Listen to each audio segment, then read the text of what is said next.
So here we are in the next main attraction of Malaysia, Batu Caves. So നമ്മൾ Genting Highlands കഴിഞ്ഞ് തിരിച്ചു വരുന്ന വഴിക്കാണ് ബാട്ടു കേവ്സിൽ നമ്മൾ കയറുന്നത്. സ്കൈ ഒക്കെ ഭയങ്കര ക്ലൗഡിയാണ്, മഴ ഇപ്പോൾ പെയ്യുമെന്ന് വെച്ചിട്ടാണ് നിൽക്കുന്നത്. നമ്മൾ ഡേ 1 വെച്ചിട്ട് കമ്പയർ ചെയ്യുകയാണെങ്കിൽ ഭയങ്കര മഴയാവാനാണ് ചാൻസ് കാണുന്നത്.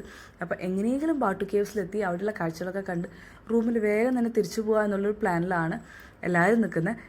കറക്റ്റ് ഞങ്ങൾ ബാട്ടു കേവ്സിലെത്തി വണ്ടി പാർക്ക് ചെയ്ത ആ നേരത്ത് തന്നെ മഴ സ്റ്റാർട്ട്. നമ്മളിവിടെ എൻ്റർ ചെയ്യുമ്പോൾ തന്നെ നമ്മളെ ഇൻവൈറ്റ് ചെയ്യാനായിട്ട് നിൽക്കുന്നത് നല്ല ടോൾ ആയിട്ടുള്ള ഒരു ഗോൾഡൻ ലോർഡ് മുരുകയുടെ സ്റ്റാച്ചു ആണ്. വളരെ ബ്യൂട്ടിഫുൾ ആയിട്ടുള്ള ഒരു സ്റ്റാച്ചു ആണ് കേട്ടോ ഇത്. എനിക്ക് തോന്നുന്നു മലേഷ്യയിലെ one of the biggest statue ഇതാണെന്ന് തോന്നുന്നു.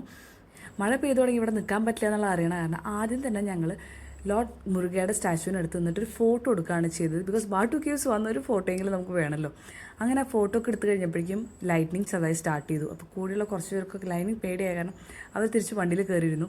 ഞാനും ഇച്ചാനും പിന്നെ കുറച്ച് ലുക്കും കൂടിയിട്ട് ഒന്ന് കറങ്ങി കാണാമെന്ന് വിചാരിച്ചു. ബാട്ടു കേവ്സിൽ വരുമ്പോൾ ഒരു പോസിറ്റീവായിട്ടുള്ളൊരു വൈബ് ക്രിയേറ്റ് ചെയ്യുന്ന ഒരു നാട്ടോ ഈ ഒരു പീജിയൻസിൻ്റെ ഒരു കൂട്ടം. കാരണം ഇവിടെ വരുമ്പോൾ മിക്കവരും ഇതിൻ്റെ അടുത്ത് നിന്ന് ഫോട്ടോ ഒക്കെ എടുക്കുന്നത് നമുക്ക് കാണാം, അതിന് ഫീഡ് ചെയ്യുന്നത് നമുക്ക് കാണാനായിട്ട് പറ്റും.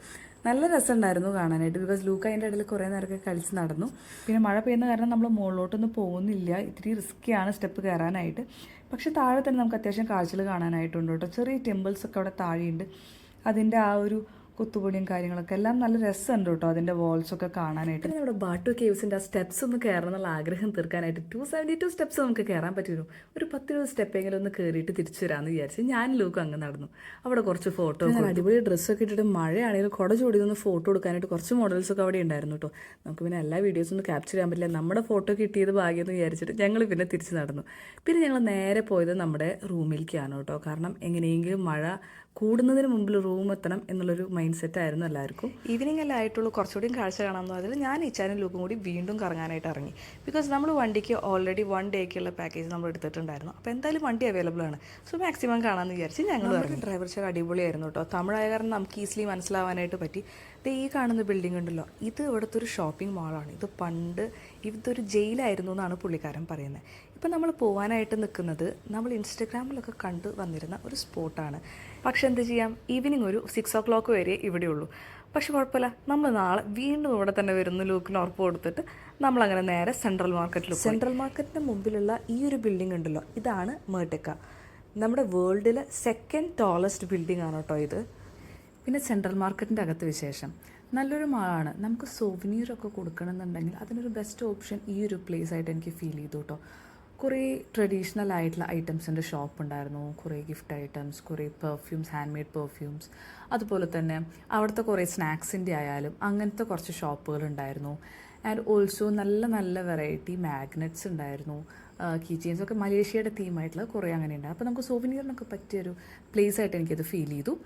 അതിനുശേഷം ഞങ്ങൾ അതിൻ്റെ തൊട്ടപ്പുറത്തുള്ള സ്ട്രീറ്റിലേക്ക് നമ്മൾ നീങ്ങി. ഇതാണ് പെറ്റാലിംഗ് സ്ട്രീറ്റ്, മലേഷ്യയിലെ ചൈന ടൗൺ എന്ന് പറയുന്ന ഏരിയ ആണ് കേട്ടോ അത്. നിങ്ങൾ സ്ട്രീറ്റ് ഷോപ്പിംഗ് ഇഷ്ടപ്പെടുന്നവരാണെങ്കിൽ മസ്റ്റായിട്ട് വരേണ്ട ഒരു സ്ഥലമാണ്. മലേഷ്യ വരുന്ന മിക്കവരും വരുന്നതൊക്കെ തന്നെ. പിന്നെ നമുക്ക് അഫോർഡബിൾ ആയിട്ടുള്ള റേറ്റിൽ കുറേ ഐറ്റംസ്, ഒരുവിധം എല്ലാ സംഭവങ്ങളും നമുക്കിവിടെ കിട്ടും കേട്ടോ. ഞാൻ പറഞ്ഞല്ലോ, ഷൂസ് ആയാലും ഡ്രസ്സായാലും ഫുഡ് ഐറ്റംസ് ആയാലും ബാഗ്സൊക്കെ കുറേ കളക്ഷൻസ് ഉണ്ട്.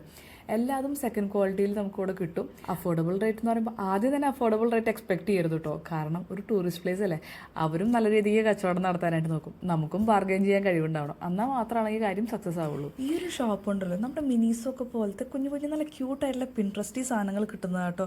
ഇത് ഈ ഒരു ഡോള് നോക്കി, എനിക്കിതിൻ്റെ പല്ല് ഭയങ്കര ഇഷ്ടമായി പോയി. നോക്കി, ശരിക്കും ഒറിജിനൽ ആയിട്ടിരിക്കും ആ പല്ല്. അങ്ങനെ ഭയങ്കര യൂണീക്ക് ആയിട്ടുള്ള ടോയ്സ് ആണ് കേട്ടോ ഇവിടെ ഉണ്ടായിരുന്നത്. അത് കഴിഞ്ഞ് ഞങ്ങൾ നേരെ പോയി ചൈന ടൗണിൽ തന്നെയുള്ള എഡിബി എന്ന് പറഞ്ഞിട്ട് ഇവിടുത്തെ ഫേമസ് ആയിട്ടുള്ള ചോക്ലേറ്റ് ഷോപ്പിലാണ്. അവിടെ നമ്മൾ കുറേ ചോക്ലേറ്റ്സ് ഒക്കെ, വെറൈറ്റി ചോക്ലേറ്റ്സ് ഒക്കെ വാങ്ങി കേട്ടോ. പിന്നെ അത് കഴിഞ്ഞ് ഞങ്ങൾ നേരെ സൂപ്പർ മാർക്കറ്റിലേക്കാണ് പോയത്. കാരണം കുറേ നടന്നു കഴിഞ്ഞപ്പോൾ ലൂക്കാകെ ടയേർഡായി. അവൻ എന്തെങ്കിലും കഴിക്കാൻ വേണമെന്ന് പറഞ്ഞു. എന്താ വേണ്ടതെന്ന് ചോദിച്ചപ്പോൾ അപ്പോഴും അവൻ മൈലോ തന്നെയാണ് കേട്ടോ പറഞ്ഞത്. അപ്പോൾ അവൻ തന്നെ പോയി സൂപ്പർ മാർക്കറ്റിൽ മൈലോ ഒക്കെ തപ്പിയെടുത്ത് അവൻ ഭയങ്കര ഹാപ്പിയാണ് മൈലോ കിട്ടി കഴിഞ്ഞു. പിന്നെ കസിൻസായി കണക്ട് ചെയ്ത് നേരെ ചെന്നത് ഹോട്ടലിന് അടുത്ത് തന്നെയുള്ള ഒരു അറബിക് റെസ്റ്റോറൻറ്റിലാണ്. കാരണം എല്ലാവർക്കും അറബിക് ഫുഡ് കഴിക്കണമെന്ന് ഭയങ്കര ആഗ്രഹം. കാരണം മലേഷ്യയിൽ വന്നിട്ട് കഴിച്ച എല്ലാ ഫുഡിനും ഒരു സ്വീറ്റ്നെസ് ആണ്. എന്ത് കഴിച്ചാലും മധുരം, ചിക്കൻ ആയാലും ഫിഷ് ആയാലും മധുരം. അപ്പോൾ ഇവിടെ വന്ന് നല്ല കബാബും അതുപോലെ നല്ല മന്തിയും പിന്നെ അങ്ങനെയുള്ള കുറേ വെറൈറ്റി ഇവിടുത്തെ ഫുഡ്സ് കഴിച്ചപ്പോഴാണ് നമുക്ക് കുറച്ച് എരിവും പുളിയും ഉപ്പൊക്കെ കുറച്ച് നാളുകൾക്ക് ശേഷം വായിൽ കയറിയത്. എല്ലാവരും നല്ലപോലെ എൻജോയ് ചെയ്ത് ഫുഡ് കഴിച്ചു കേട്ടോ. നല്ല ഫുഡായിരുന്നു, നല്ല അടിപൊളിയായിരുന്നു. എന്തായാലും കുറച്ച് നാളായിട്ട് ഫുഡ് കഴിച്ച് ശരിയാവാത്ത ആ ഒരു വിഷമമൊക്കെ എല്ലാവർക്കും ഈ ഒരു ഡിന്നറിൽ മാറി കിട്ടി. ആ ഒരു ഗ്രേറ്റ് ഡിന്നറിൻ്റെ സന്തോഷത്തിൽ ഞങ്ങളെല്ലാവരും പിന്നെ അവിടെ കുറച്ച് ഫോട്ടോസൊക്കെ എടുത്ത് ടൈം സ്പെൻഡ് ചെയ്ത് പിന്നെ ഞങ്ങൾ പിന്നെ ഒരു നൈറ്റ് വാക്കായിരുന്നു കേട്ടോ. ആ ഹോട്ടലിലേക്ക് പോകുന്ന വഴിയിൽ പിന്നെ ഞങ്ങൾ ഒരു ഫ്രൂട്ട് ഷോപ്പ് കണ്ടു.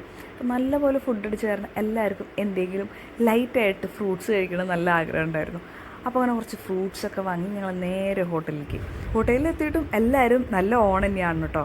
കാരണം ഒരു ഗ്രൂപ്പ് ഓഫ് ആൾക്കാർ ഒരു സൈഡിൽ കാർഡ്സും പിടിച്ചിരുന്നു.